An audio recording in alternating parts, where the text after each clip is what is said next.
Hi ಎಲ್ಲರಿಗೂ simple recipe ಚಾನಲ್ಗೆ ಸ್ವಾಗತ. ಇವತ್ತಿನ ರೆಸಿಪಿಯಲ್ಲಿ ನಿಪ್ಪಟ್ಟು ಯಾವ ರೀತಿಯಾಗಿ ಸರಳವಾಗಿ ಮಾಡೋದು ಅಂತ ನೋಡೋಣ. ಮೊದಲು ಒಂದು ಮಿಕ್ಸಿ ಜಾರಿಗೆ 1/4 ಕಪ್ನಷ್ಟು ಹುರ್ಕೊಂಡಿರುವ ಶೇಂಗಾ ಬೀಜ ಹಾಕೊಳ್ತಾ ಇದ್ದೀನಿ. ಹುರಿದ್ಬಿಟ್ಟು ಸಿಪ್ಪೆ ತೆಗೆದು ಹಾಕೊಳ್ತಾ ಇದ್ದೀನಿ. ನಂತರ 1/4 ಕಪ್ನಷ್ಟು ಪುಟಾಣಿ ಹಾಕೊಳ್ತಾ ಇದ್ದೀನಿ. ಇದನ್ನು ಸ್ವಲ್ಪ ತರ್ತರಿಯಾಗಿ ಮಿಕ್ಸಿಗೆ ಹಾಕೊಳ್ಬೇಕು. ಇಲ್ಲಿ ಒಂದು ಪಾತ್ರೆಗೆ 1 ಕಪ್ನಷ್ಟು ಅಕ್ಕಿ ಹಿಟ್ಟು ಹಾಕೊಳ್ತಾ ಇದ್ದೀನಿ. ಈಗ ಶೇಂಗಾ ಪುಟಾಣಿ ಈ ಥರ ಮಾಡಿ ಹಾಕ್ಕೊಂಡಿದ್ದು, ಹಾಗೆ ಸ್ವಲ್ಪ ಕರಿಬೇವು ಸೊಪ್ಪು ಸಣ್ಣದಾಗಿ ಕಟ್ ಮಾಡಿ ಹಾಕ್ಕೊಳ್ಬೇಕು.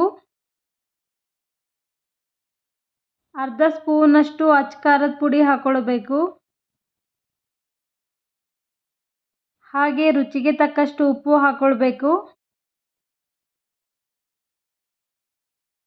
ಸ್ವಲ್ಪ ಎಳ್ಳು, ಸ್ವಲ್ಪ ಅಜವೇನು, ಸ್ವಲ್ಪ ಜೀರಿಗೆ ಹಾಕ್ಕೊಳ್ಬೇಕು. ಈಗ ಚೆನ್ನಾಗಿ ಮಿಕ್ಸ್ ಮಾಡ್ಕೊಳ್ಳಿ. ಈಗ ಮತ್ತೆ ಇದಕ್ಕೆ ಎಣ್ಣೆ ಹಾಕ್ಕೊಳ್ಬೇಕು. ಹಸಿ ಎಣ್ಣೆ 1-2 ಸ್ಪೂನ್ ಹಾಕ್ಕೊಳ್ಬೇಕು.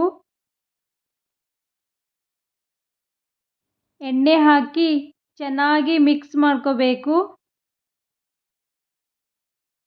ಮತ್ತೆ ಹಿಟ್ಟು ಚೆನ್ನಾಗಿ ಒಂದ್ಸಲ ಮಿಕ್ಸ್ ಮಾಡ್ಕೊಂಡ್ಬಿಟ್ಟು ನೀರು ಹಾಕಿ ಮಿಕ್ಸ್ ಮಾಡ್ಕೋಬೇಕು. ಸ್ವಲ್ಪನೇ ನೀರು ಹಾಕ್ಕೊಂಡು ಹಿಟ್ಟು ಮಿಕ್ಸ್ ಮಾಡ್ಕೋಬೇಕು.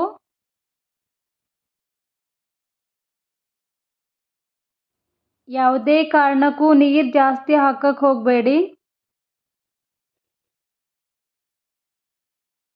ನಮಗೆ ನಿಪ್ಪಟ್ಟು ಮಾಡುವಾಗ ಅಳತೆ ಸರಿಯಾಗಿರಬೇಕು. ಆವಾಗಲೇ ಚೆನ್ನಾಗಿ ಬರುತ್ತೆ. ಇಲ್ಲಿ ನಾನು ತಗೊಂಡಿರುವ ಅಳತೆಗೆ ಅರ್ಧ ಕಪ್ನಷ್ಟು ನೀರಷ್ಟು ತಗೊಂಡಿದ್ದೀನಿ. ತುಂಬ ಸಾಫ್ಟಾಗಿದ್ದರೆ ನಿಪ್ಪಟ್ಟು ಎಣ್ಣೆಯಲ್ಲಿ ಉಬ್ಬಿ ಬರುತ್ತದೆ. ಅದೇ ಗಟ್ಟಿ ಇದ್ದರೆ ಕೂಡ ಎಣ್ಣೆಯಲ್ಲಿ ನಿಪ್ಪಟ್ಟು ಗಟ್ಟಿಯಾಗಿ ಬರುತ್ತೆ. ಹಾಗಾಗಿ ತುಂಬ ಗಟ್ಟಿನೂ ಇರಬಾರ್ದು, ತುಂಬ ಸಾಫ್ಟಾಗಿ ಇರಬಾರ್ದು. ಈಗ ಹಿಟ್ಟು ರೆಡಿಯಾಗಿದೆ. ಈ ಥರ ಒಂದು ಕವರ್ ತಗೊಂಡು ಅದಕ್ಕೆ ಸ್ವಲ್ಪ ಎಣ್ಣೆ ಹಾಕಿ ಲಟ್ಟಣಿಗೆಗೆ ಕೂಡ ಸ್ವಲ್ಪ ಎಣ್ಣೆ ಹಚ್ಚಿ ಇಟ್ಕೋಬೇಕು.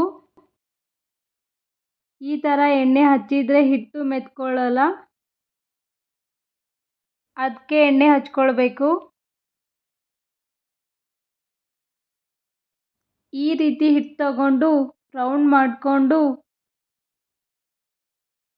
ನಿಧಾನಕ್ಕೆ ರೌಂಡ್ ಮಾಡ್ಕೋಬೇಕು. ಇದನ್ನು ತುಂಬ ದಪ್ಪನೇ ಇರಬಾರ್ದು, ತುಂಬ ಸಣ್ಣನೂ ಇರಬಾರ್ದು. ಈ ರೀತಿ ಲಟ್ಸ್ಕೊಂಡಾದ್ಮೇಲೆ ರೌಂಡಾಗಿ ಕಟ್ ಮಾಡ್ಕೋಬೇಕು.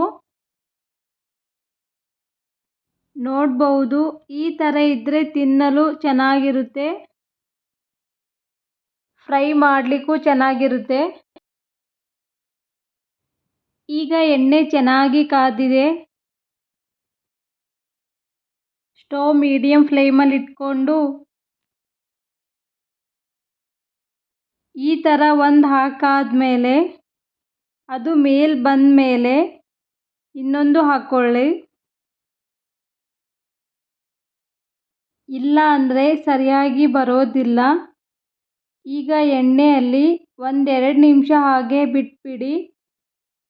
ಒಂದು ಕಡೆ ಚೆನ್ನಾಗಿ ಬೆಂದಿದ ಮೇಲೆ ಇನ್ನೊಂದು ಕಡೆ ತಿರ್ಸ್ಕೋಬೇಕು.